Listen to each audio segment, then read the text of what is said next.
నమస్తే నాగేశ్వర్ గారు. దేశంలోని చాలా రాజకీయ పార్టీలు రంజాన్ సందర్భంగా ఇఫ్తార్ విందులు ఇవ్వడం, అధికారంలో ఉన్న పార్టీలు అయితే ప్రభుత్వాలు అయితే రంజాన్ తోఫాలు ఇవ్వడం మనం చూస్తూ ఉన్నాం sir.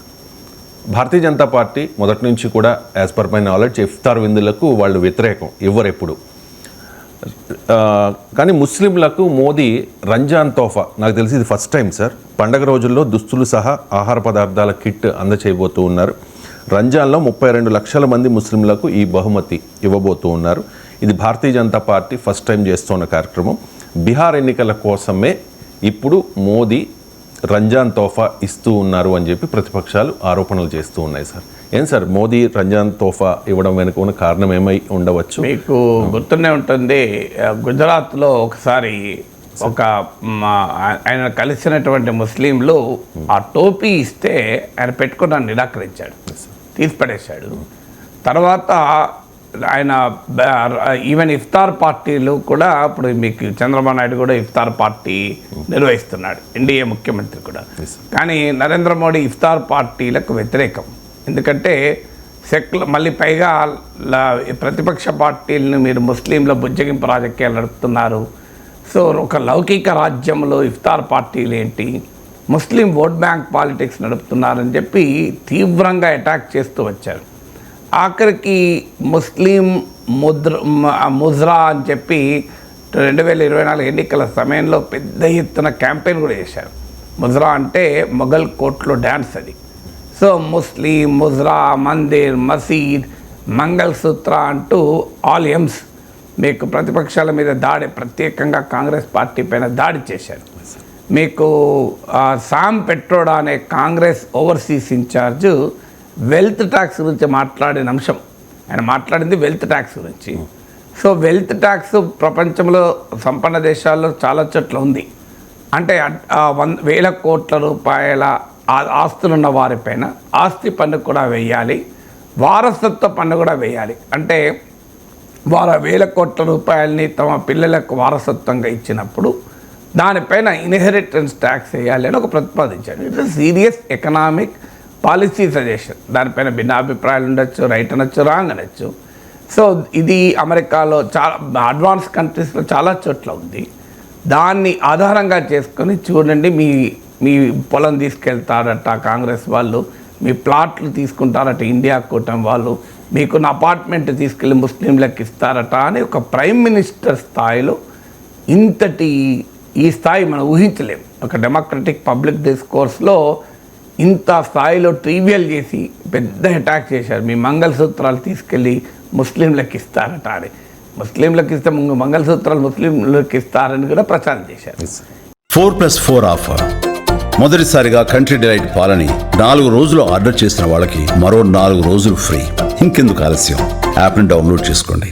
Download the country delight app now. ఈ స్థాయిలో ఓట్ బ్యాంక్ పాలిటిక్స్, బుజ్జగింపు రాజకీయాలు, సంతుష్టీకరణ రాజకీయాలు చేస్తారని చెప్పి ఇండియా కూటమి పైన అటాక్ చేసి ఇప్పుడు ఏం చేస్తున్నారు, మళ్ళీ ఎక్కడికి వచ్చారు, మళ్ళీ రంజాన్ తోఫా దాకా వచ్చారు.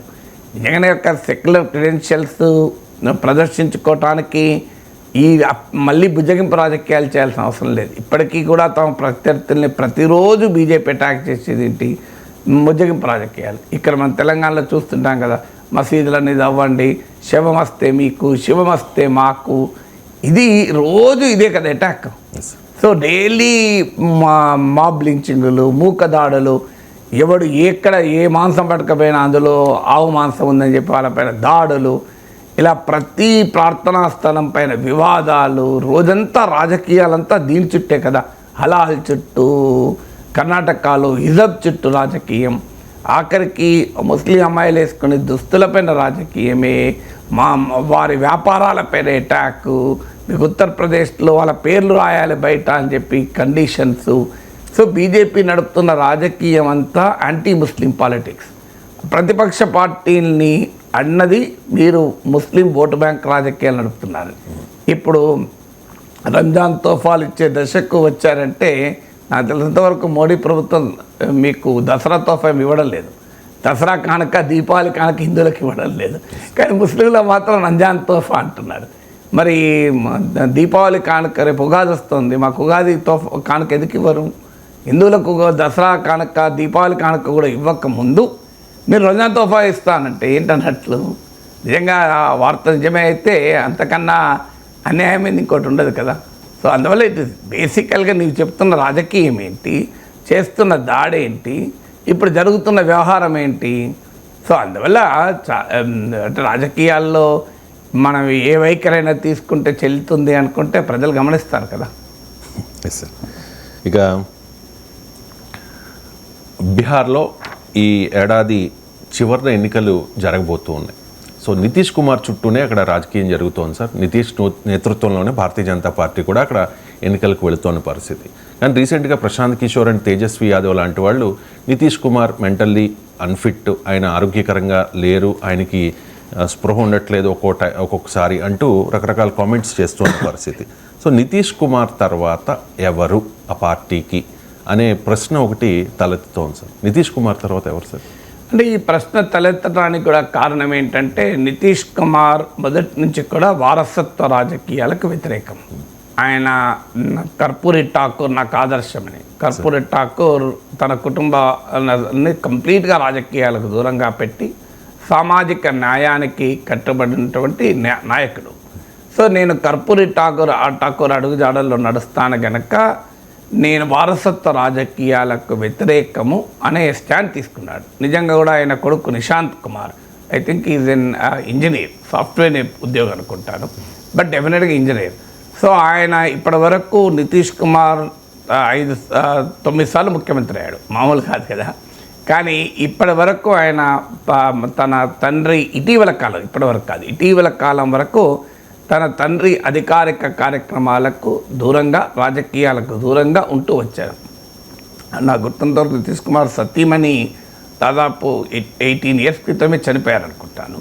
సో అందువల్ల కొడుకు ఎప్పుడు కూడా రాజకీయాల్లోకి కనబడలే మనకు. కానీ ఈ మధ్య కాలంలో ఆయన కనబడుతున్నాడు. ఇటీవల హోలీ సెలబ్రేషన్స్లో పాల్గొన్నాడు. అలాగే తండ్రి నితీష్ కుమార్తో కలిసి తన సొంత ఊర్లో స్వాతంత్ర సమరయోధుల్ని గౌరవించే కార్యక్రమంలో పాల్గొన్నాడు.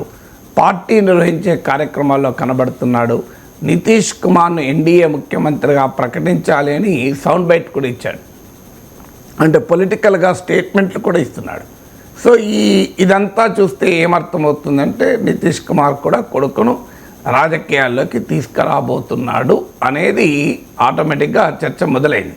చర్చ మొదలు కావడమే కాదు, బీహార్ కా మాంగ్ సున్ లియా నితీష్, అంటే బీహార్ కోరికను మన్నించాడు అని కూడా మీకు జేడీయూ నాయకులు కార్యకర్తలు పోస్టర్లు వేయడం కూడా మొదలుపెట్టారు. కోరస్ కూడా స్టార్ట్ అయింది. సో ఎందుకు ఈ చర్చ నడుస్తోంది? మన దేశ రాజకీయాలు ఇదేమి కొత్త కాదు.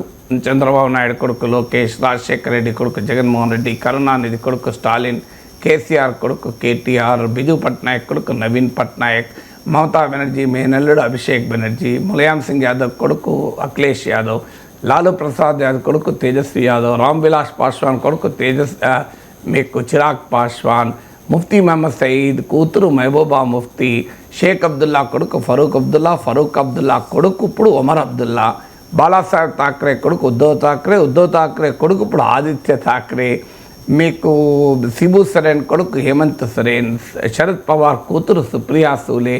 సో ఇలా రాజకీయాల్లో దేశమంతటా జరుగుతున్న పరిణామమే. దేవీలాల్ ముని మనమడు వరకు కూడా వచ్చేసింది. మీకు ఇప్పుడు జననాయక జనతా పార్టీ దుష్యంత్ చౌతాలా దేవీలాల్ ముని మనవడు వరకు కూడా రాజకీయాలు వచ్చేసాయి. సో అందువల్ల ఇదేమీ కొత్త కాదు. వీరభద్ర సింగ్ కొడుకు విక్రమాదిత్య. సో ఇలా ఒక్కటి కాదు, రెండు కాదు, రాజకీయాల్లో ఇదేమీ కొత్త కాదు. మనమేమి మా దేవగౌడ కొడుకు కుమారస్వామి. సో ఇలా ఒక్కరు ఇద్దరు కాదు, మనకు చెప్పుకుంటూ పోతే అంతులేని కథ ఇది. మీకు ప్రకాష్ సింగ్ బాదల్ కొడుకు, మీకు పంజాబ్లో అకాలీదళ నాయకుడు. సో ఇలా ఈ రాజేష్ పైలట్ కొడుకు సచిన్ పైలట్, ఇలా పేర్లు గుర్తొస్తూనే ఉన్నాయి. ఇంకా ఎంత ఫ్లో ఉందో మీరే చూడండి. అందువల్ల ఇదేమీ నితీష్ కుమార్ కొడుకు నిశాంత్ కుమార్ రాజకీయాలకు వస్తే ఇండియాలో ఆశ్చర్యపడాల్సింది లేదు. ప్రజలు కూడా ఆశీర్వదిస్తున్నారు కదా. లోకేష్కు 95,000 మెజార్టీతో ప్రజలు మంగళగిరిలో గెలిపించలేదా? ఇది వారసత్వ రాజకీయాలు తప్పని అనలేదు కదా.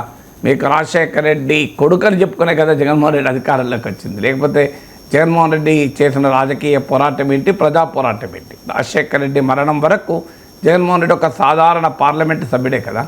సో అందువల్ల మన దేశంలో ప్రజలే వారసత్వ రాజకీయాల్ని అంగీకరిస్తున్నారు. ప్రజాస్వామ్యంలో ప్రజలు అంగీకరించిన తర్వాత మీరు నేను ఎంత వద్దన్నా, అన్యాయం అన్నా, అనైతికల్ అన్నా దానికి వాల్యూ లేదు. కానీ ఎక్కడొస్తుంది అంటే నువ్వు చెప్పింది ఏంటి అని. ఇక్కడ కూడా చెప్పింది ఏంటి అంటే వారసత్వ రాజకీయాలకు మేము వ్యతిరేకము అని చెప్పారు. అయితే ఈయన ఒక్కడే చెప్పాడా? చంద్రబాబు నాయుడు కూడా మొదట్లో మీకు గుర్తుండే ఉంటుంది, లోకేష్ చిన్నవాడుగా ఉన్న చదువుకుంటున్న రోజుల్లో వారసత్వ రాజకీయాలు చంద్రబాబు నాయుడు తీవ్రంగా వ్యతిరేకించేవాడు. మామూలుగా వ్యతిరేకించే కాదు, రాజీవ్ గాంధీ, ఇందిరాగాంధీ, రాజీవ్ గాంధీ అనే గాంధీల కుటుంబాన్ని అటాక్ చేసేవాళ్ళు వారసత్వ రాజకీయాలని. లోకేష్ రాజకీయాల్లోకి వచ్చేదాకా వారసత్వ రాజకీయాలు చంద్రబాబు నాయుడు తప్పుపట్టాడు. కానీ అందువల్ల నితీష్ కుమార్ నిన్న తప్పుపట్టాడు, ఇవాళ అదే పని చేయడన్న గ్యారెంటీ ఏమీ లేదు. కానీ చేస్తే ఎలా ఉంటుంది? ఇంకొక ఛాలెంజ్ కూడా ఏంటంటే ఇక్కడ ఒక చాలా ఇంట్రెస్టింగ్ కంపారిజన్ కనబడుతుంది. అధికారంలో ఉన్నప్పుడు గనక వారసునికి అప్పజెపితే పవర్, అది చాలా స్మూత్ ప్రాసెస్ ఉంది. ఉదాహరణకు 2012లో గెలిచిన తర్వాత ములాయం సింగ్ యాదవ్ యాక్టివ్గా ఉన్న సమయంలోనే అఖిలేష్ యాదవ్కు అధికారాన్ని అప్పచెప్పాడు. బాబాయ్ శివపాల్ యాదవ్ తీవ్రంగా వ్యతిరేకించినా ఏమీ చేయలేకపోయాడు. లాలూ ప్రసాద్ యాదవ్ 2015లో గెలిచిన తర్వాతనే తేజస్వి యాదవ్ను ప్రకటించి ముందుకు తీసుకొచ్చాడు. కరుణానిధి తాను బతికుండగానే యాక్టివ్గా ఉండగానే స్టాలిన్ని తీసుకొచ్చాడు. మీకు కేసీఆర్ ముఖ్యమంత్రిగా ఉన్న సమయంలోనే కేటీఆర్ను అన్డిక్లేర్డ్ నెంబర్ 2గా మార్చేశాడు. ఆ ముఖ్యమంత్రి సీట్ ఇవ్వకపోయినా కూడా చంద్రబాబు నాయుడు అధికారంలో ఉన్నప్పుడే లోకేష్ను ఎమ్మెల్యేగా కాకపోయినా కూడా ఎమ్మెల్సీగా చేసి మంత్రిగా చేశారు. సో అధికారంలో ఉన్న సమయంలోనే వారికి వారసత్వాన్ని కనుక చేస్తే ఆ ప్రాసెస్ సులువుగా అవుతుంది. మీకు సోనియా గాంధీ ఇందుకు అదర్ ఎగ్జాంపుల్. సో అధికారం ఉన్న సమయంలో రాహుల్ గాంధీని ప్రైమ్ మినిస్టర్ చేస్తుంటే ఇలా రాహుల్ గాంధీ స్టేచర్ మామూలుగా ఉండేది కాదు. 2009లో అవకాశం ఉండే, 2009 కాకపోయినా కనీసం 2012 ఆ ప్రాంతంలో ఎప్పుడైతే అనేక రకాల కుంభకోణాలు UPA 2 పైన వచ్చాయో అప్పుడు మన్మోహన్ సింగ్ని పక్కకు పెట్టి రాహుల్ గాంధీని ప్రధానమంత్రి చేసి ఉంటే కాంగ్రెస్ పార్టీకి చాలా అడ్వాంటేజ్ అయ్యేది. కానీ సోనియా గాంధీ చేయలేదా, మిత్రపక్షాలు అంగీకరించలేదా, రాహుల్ గాంధీ సిద్ధపడలేదా, ఈ మూడులో ఒక రీజన్ ఏదో మనకు తెలియదు కానీ జరగలే. సో జరగపోయేవరకు ఇలా Rahul Gandhi leader of the opposition కావడానికి కొట్టుకోవాల్సి వచ్చింది. 10 ఏళ్ళు పట్టింది. కేవలం లీడర్ ఆఫ్ ద అపోజిషన్ కావడానికి 10 ఏళ్ళు పట్టింది. ప్రైమ్ మినిస్టర్ కావడానికి ఎన్ని ఏళ్ళు పడుతుందో తెలియదు. సో అలాగే ఒక్కసారి అధికారం పోయాక 2016-17 ఆ ప్రాంతంలో రాహుల్ గాంధీని పైకి నాయకత్వంలోకి పట్టుకొస్తే కాంగ్రెస్లో సీనియర్ల నుంచి తీవ్ర వ్యతిరేకత. ఎంత వ్యతిరేకత అంటే ఆఖరికి G23 గ్రూప్ ఫామ్ అయి కాంగ్రెస్లో ఒక రకంగా ముసలం కూడా పుట్టింది. అంటే ఈ ఎక్స్పీరియన్సెస్ అన్నీ చూశాక నితీష్ కుమార్ ఇప్పుడు రేపు ఈ ఎన్నికల తర్వాత ఆయన ఓడిపోయినా ఆ వారసత్వం సాధ్యం కాదు, గెలిచినా గతంలాగా బలంలో ఉండడు. అసలు ముఖ్యమంత్రి కూడా అవుతాడా లేదా తెలియదు. ఎందుకంటే మనకు ఏక్నాథ్ షిండే అనుభవం ఉంది మహారాష్ట్రలో. ఎన్నికలకు ముందు ఎవరు ముఖ్యమంత్రి చెప్పలేదు. ఏక్నాథ్ షిండే నాయకత్వంలో ఎన్నికలకు పోయారు. ఎన్నికలు అయ్యాక ఏక్నాథ్ షిండే ఎంత బెట్టు పెట్టినా బీజేపీ పట్టించుకోలేదు. నెంబర్స్ బీజేపీకి అనుకూలంగా ఉన్నాయి కనుక ఏక్నాథ్ షిండేను పక్కకు పడేసి దేవేంద్ర ఫడ్నవీస్ ముఖ్యమంత్రి అయ్యారు. బీహార్లో కూడా ఇదే జరుగుతుంది. ప్రశాంత్ కిషోర్ లాంటి చెప్పేది అదే. సో అందువల్ల వారసత్వ రాజకీయాలు కాంటెక్స్ట్ ఇది. అంటే నితీష్ కుమార్ వారసత్వ రాజకీయాలకు వ్యతిరేకంగా ఉండడం, అధికారం ఉన్నప్పుడే ఏమైనా చేయడం. ఇప్పటికైనా ఈ ఎన్నికలకు చేయకపోతే ఇక చేయలేడు ఇక Nitish Kumar. I think around 49 years అనుకుంటా కొడుకు కూడా. ఆయన చిన్నవాడు కూడా కాదు. సో ఇప్పటి వరకు రాజకీయాలకు దూరంగానే పెట్టాడు. కానీ ఇప్పుడు ఈ క్వశ్చన్ వస్తుంది, నితీష్ కుమార్ ఎందుకు ఇంకో సమస్య కూడా వచ్చిందంటే జేడీయూకి ప్రశ్న ఎందుకు వచ్చింది? వారసత్వ రాజకీయాలకు తాను వ్యతిరేకం అన్నాడు నితీష్ కుమార్. కానీ అదే సమయంలో పార్టీలో ఇంకెవరిని ఎదగనియలే. సరిగ్గా జయలలిత చేసిన పనే నితీష్ కుమార్ చేశాడు. జయలలిత ఏం చేశారు? నవీన్ పట్నాయక్ చివరి నిమిషంలో ఒక తమిళనాడుకు చెందిన IAS ఆఫీసర్ను తన వారసుడిగా రాజకీయాల్లో ప్రవేశపెట్టాలని చూశారు. అది ఘోరంగా ఫెయిల్ అయింది. మీకు బీజేపీ అతని పేరు మీద అతని భుజాల మీద తుపాకీ పెట్టి బిజు జనతాదళ్ అటాక్ చేసింది. జయలలిత కూడా మధ్యలో ఆమె జైలుకి పోయినప్పుడు పన్నీర్ సెల్వన్ను ముఖ్యమంత్రిగా స్థానంలో కూర్చుండబెడితే చివరికి జరిగింది ఏంది? పన్నీర్ సెల్వన్లు పలానా స్వాములు కొట్టుకున్నారు.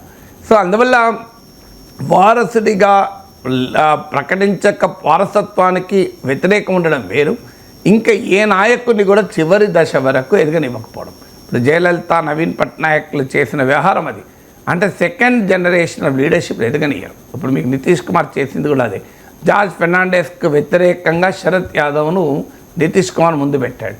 శరద్ యాదవ్ తనకు పోటీ అవుతున్నాడని గమనించిన మరుక్షణం శరద్ యాదవ్ డంప్ చేశాడు. శరద్ యాదవ్ ఇది very prominent leader in Janata Dal you, ఆయన పక్క పెట్టాడు. మధ్యలో ప్రశాంత్ కిషోర్ను పార్టీ వైస్ ప్రెసిడెంట్ చేశారు. ప్రశాంత్ కిషోర్ కాస్త ఎక్కడ పోటీ అవుతాడో అని అనుమానం వచ్చింది, తీసి డంప్ చేశాడు. ఆర్సీపీ సింగ్ అనే ఒక అతన్ని దాదాపు నెంబర్ 2 పొజిషన్లో తీసుకొచ్చాడు. మళ్ళీ ఆయన పోటీ అవుతున్నాడు, ఆయన మోడీతోనే నేరుగా రాజకీయం నడుపుతున్నాడని గమనించాడు, ఆయన డంప్ చేశాడు. అంటే ఇలా ఒకవైపు ఏమో తన వారసత్వ రాజకీయాలకు వ్యతిరేకం, కొడుకును దూరంగా పెట్టాడు.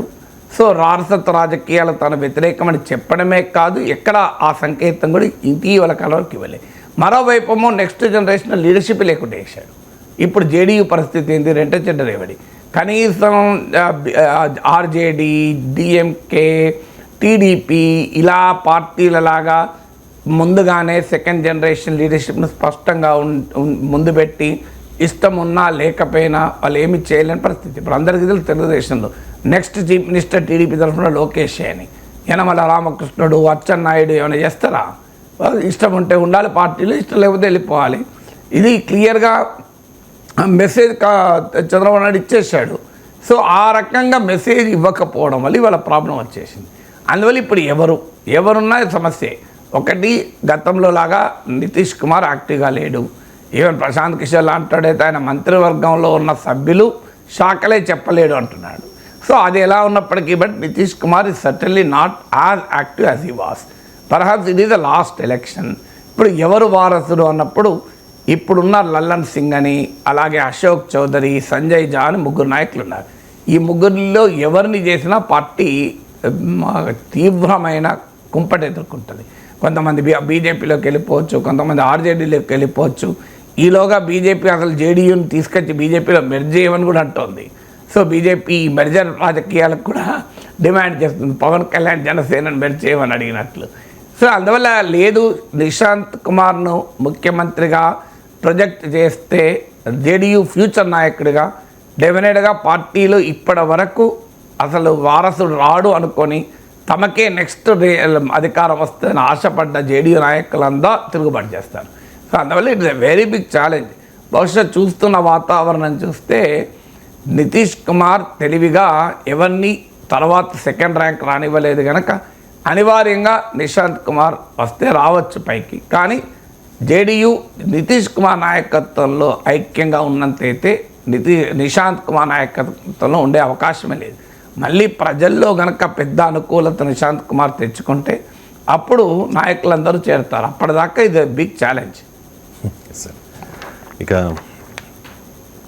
సాఫ్ట్వేర్ ఇంజనీర్స్, ఈ సాఫ్ట్వేర్ ఇంజనీర్స్ మీద ఒక్కొక్కరికి ఒక్కొక్క అభిప్రాయం ఉండవచ్చు సార్.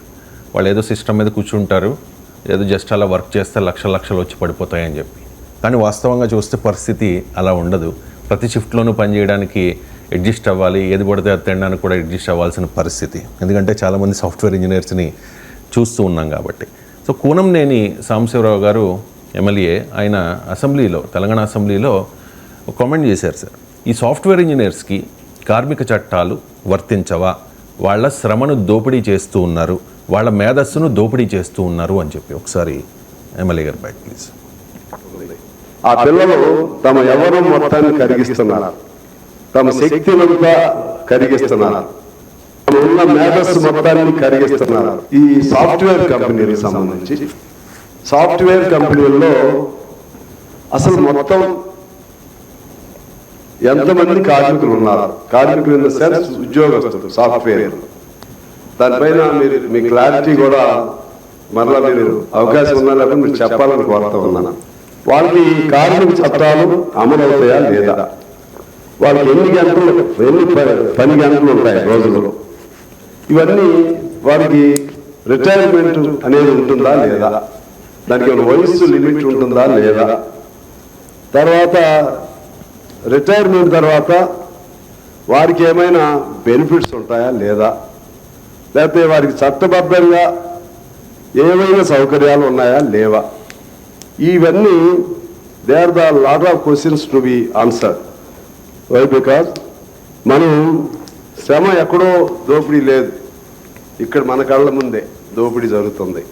ఆ పిల్లలు తమ యవ్వనం మొత్తాన్ని కరిగిస్తున్నారు, తమ శక్తినంతా కరిగిస్తున్నారు, తమ ఉన్న మేధస్సు మొత్తాన్ని కరిగిస్తున్నారు. 50 ఏళ్ళకే వృద్ధులుగా అయిపోతున్నారు. తల్లిదండ్రులతో సంబంధాలు ఉండవు, భార్యాభర్తలు సంతోషం ఒకరోజు సినిమా కూడా వెళ్ళే పరిస్థితి ఉండదు, పిల్లలతో సరదాగా గడిపే సమయం ఉండదు. నైట్ డ్యూటీ ఏంటో తెలియదు, డే డ్యూటీ ఏంటో తెలియదు, వాళ్ళు నైట్ ఉన్నారా లేకపోతే డేగా ఉందా ఏమిటో కూడా తెలియదు. అదొక మాయా లోకం. సెలవుల్లో కూడా వర్క్ ఫ్రమ్ హోమ్ లేకపోతే ఇంకోటి ఈ 2 days సెలవులు పేరు పెట్టి మొత్తం ఇంకా అసలు వాడికి ఆ 2 days ఒకవేళ పొరపాటున ఉన్నా కూడా పడుకుని లేచే పని కూడా ఉండదు వాళ్ళు. ఒకవేళ మానసికంగా మామూలు వ్యవసాయం చేసుకునే వాళ్ళు 24 గంటలు చేసుకున్న బాగుంటారు. ఇది మేధో దోపిడీ అధ్యక్ష. రైట్, చాలా వ్యాలిడ్ క్వశ్చన్స్ రేస్ చేశారు సాంబశివరావు గారు. అంటే వాస్తవంగా సాఫ్ట్వేర్ ఉద్యోగుల ఆరోగ్య స్థితిగతుల పైన చాలా వార్తలు వస్తున్నాయి. ఇటీవల ఏఐజీ జరిపిన అధ్యయనంలో కూడా చాలామంది సాఫ్ట్వేర్ ఉద్యోగులకు ఫ్యాటీ లివర్ ఉందని కూడా వార్తలు వచ్చాయి. సాఫ్ట్వేర్ ఉద్యోగులకు రకరకాల లైఫ్ స్టైల్ డిజార్డర్స్, అంటే వారి వర్క్ స్టైల్ వల్ల లాంగ్ వర్కింగ్ అవర్స్, చాలా స్ట్రెస్ఫుల్ వర్కింగ్ అవర్స్ వల్ల వారి ఆరోగ్యం పైన తీవ్రమైన నెగిటివ్ ఇంపాక్ట్ పడుతుంది అని అనేక స్టడీస్ ఒక కపుల్ ఆఫ్ వీక్స్ ముందే ఏఐజీ స్టడీ చూసామని ఫ్యాటీ లివర్ వస్తుంది అని. సో అందువల్ల వెరీ వ్యాలిడ్ కన్సర్న్. అసలు సభ మొత్తం చర్చించాలి.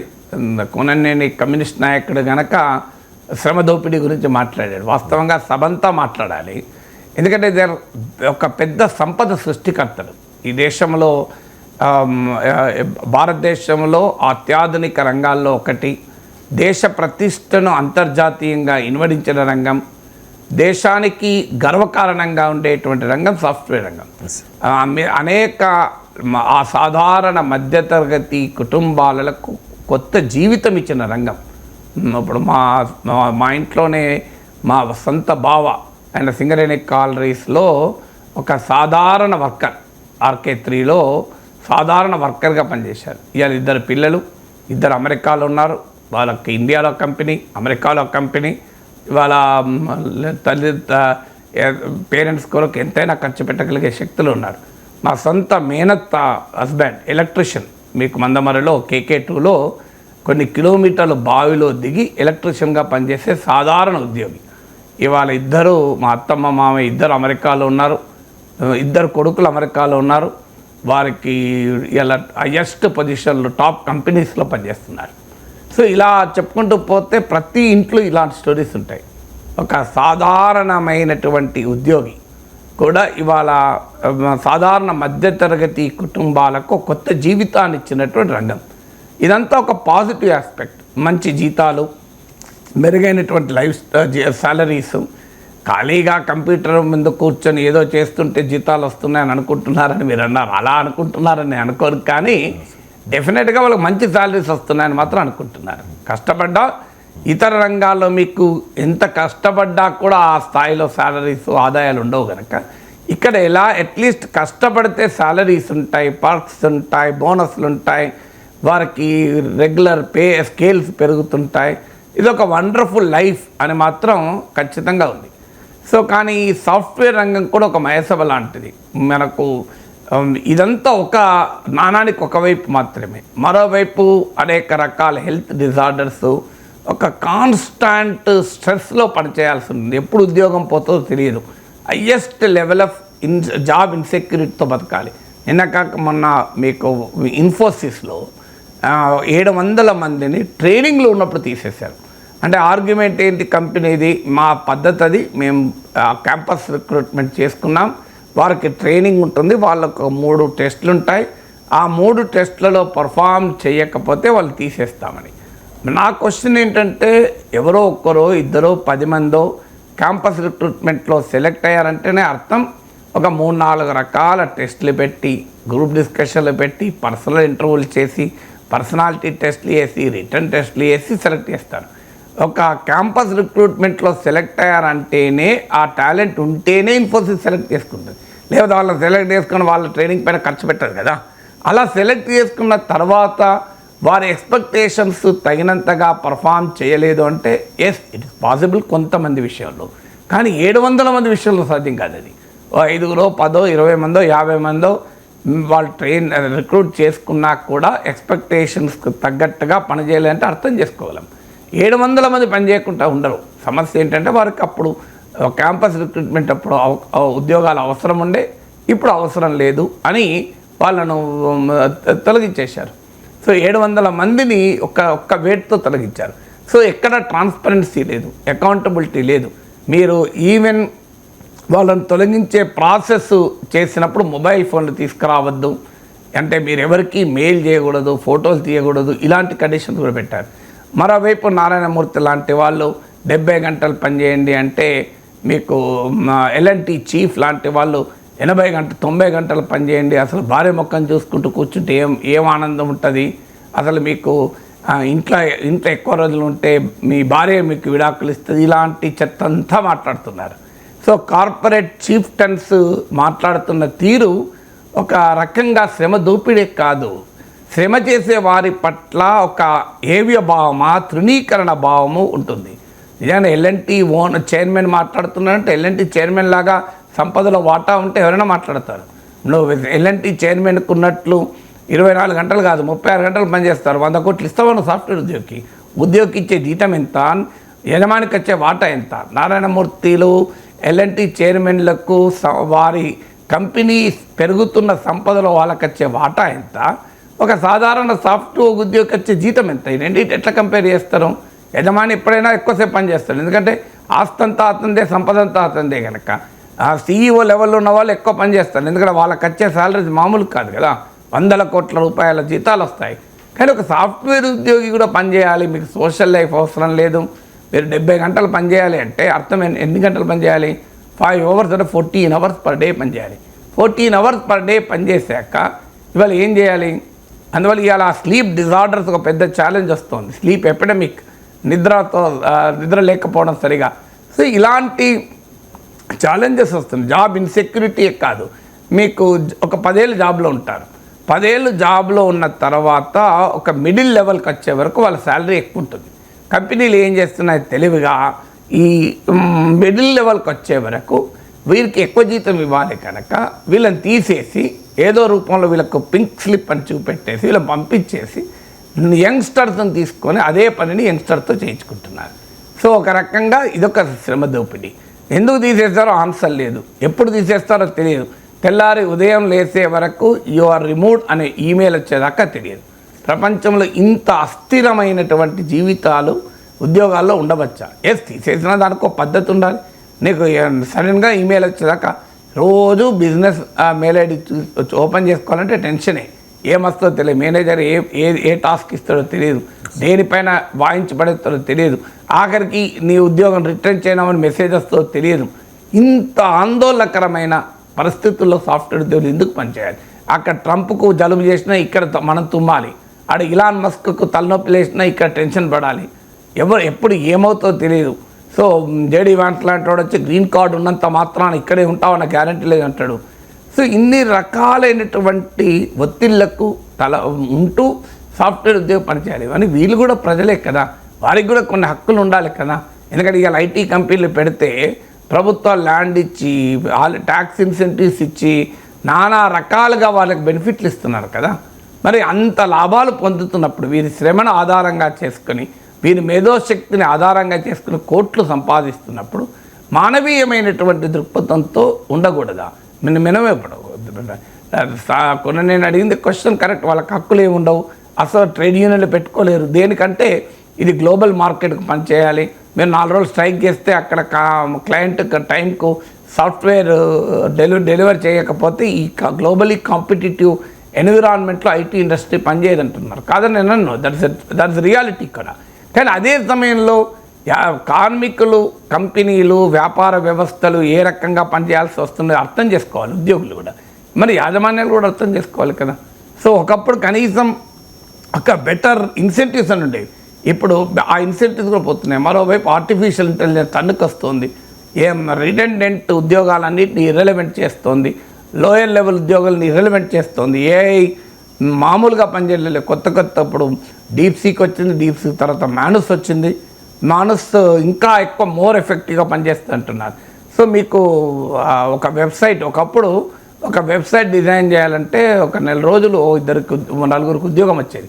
ఇవాళ నీకు ఎంత స్థాయికి వచ్చింది, నువ్వు ప్రాంప్ట్ ఇస్తే వెబ్సైట్ డిజైన్ చేసి పెడుతోంది, నువ్వు చిన్న ప్రాంప్ట్ ఇస్తే యాప్ డిజైన్ చేసి పెడుతోంది. అందువల్ల ఏఐ వచ్చి lower level talented IT employees అవసరమే లేకుండా చేస్తోంది. ఇలాంటి ఛాలెంజ్ల్లో నిరంతరం తమ స్కిల్ అప్డేట్ చేసుకోవాలి. అన్నిటికీ ముఖ్యంగా ఇప్పుడు 10 ఏళ్ళు పనిచేస్తారు, 10 ఏళ్ళు తమకు జీతం వచ్చినప్పుడు భారీ ఎత్తున ఇన్కమ్ ట్యాక్స్ కడతారు. 10 ఏళ్ళ తర్వాత సడన్గా 3 ఏళ్ళు ఉద్యోగం రాదు, కానీ వారికి ఏ సోషల్ సెక్యూరిటీ అని ఉంటుందా? మీకు పేదవాడికి ఆరోగ్యశ్రీ ఉంటుంది, సంపన్నుడికి డబ్బులు ఉంటాయి. వీరికి పరిస్థితి ఏంటి? మరి ఇన్కమ్ ట్యాక్స్ 10 ఏళ్ళు కట్టారు కదా, 10 ఏళ్ళు ఇన్కమ్ ట్యాక్స్ కట్టినప్పుడు కనీసం ఒక మెడికల్ ఇన్సూరెన్స్ అయినా ప్రభుత్వం ఎందుకు ఇవ్వదు? ఇది ఐటీ ఉద్యోగులు అడిగేది. అయ్యా మేము 10 ఏళ్ళు ఇన్కమ్ ట్యాక్స్ కట్టాం, అందులోకి ఒక 5% మాకు ఉద్యోగం లేనప్పుడు, ఉద్యోగం ఉంటే కనీసం కంపెనీ హెల్త్ ఇన్సూరెన్స్ కవర్ అవుతుంది. మన మధ్యలో ఒక 2 ఏళ్ళు 3 ఏళ్ళు ఉద్యోగం ఉండదు, జీతం ఉండదు, ఆ సమయంలో హెల్త్ ఇన్సూరెన్స్ సొంతగా కట్టుకోలేరు.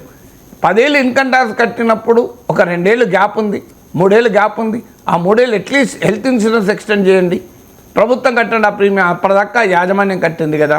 దీనికి మరి ఇన్కమ్ ట్యాక్స్లో తాము కట్టిన ఇన్కమ్ ట్యాక్స్లో ఒక 5% వాడినా వారికి కనీసం ఉద్యోగం లేనప్పుడు ఫ్యామిలీ హెల్త్ ఇన్సూరెన్స్ అని ఉంటుంది. ఈ చిన్న విషయాన్ని నాయకులు ఎందుకు మర్చిపోతారు?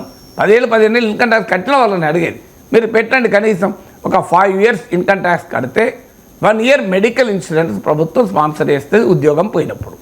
10 ఏళ్ళు ఇన్కమ్ ట్యాక్స్ కడితే ఒక 2 ఏళ్ళు మీకు ఎవ్రీ 5 yearsకి ఒక 1 year medical and health insurance అన్న ప్రభుత్వం కడుతుంది. ఈ గ్యారంటీ ఇవ్వలేదు ప్రభుత్వాలు. ఐటీ కడుతున్నారు కదా, ఇప్పుడు మీకు అమెరికాలో లేదా ఇలాంటి ప్రిన్సిపల్స్? అమెరికాలో నీకు ఇన్కమ్ ట్యాక్స్ కట్టిన వారికి మళ్ళీ ప్రభుత్వం హెల్త్ కవర్ ఇస్తుంది, మరి ఇక్కడ ఎందుకు ఉండకూడదు? మరి వాళ్ళేం ఉచితంగా అడుగుతలేరు.